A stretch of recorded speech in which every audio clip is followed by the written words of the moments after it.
Nakakapagod. Lagi na lang ba tayong ganito? Kulang? Kulang ba talaga? Hindi ba dapat itanong mo sa sarili mo yan? Ako pa talaga yung nagkukulang? Binigay ko lahat.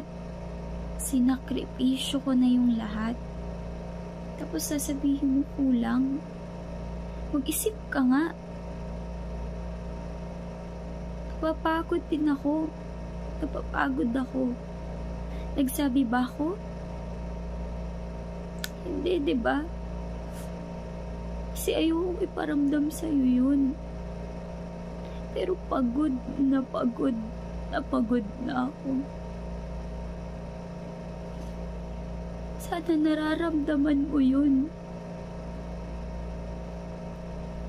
Pagod na ako.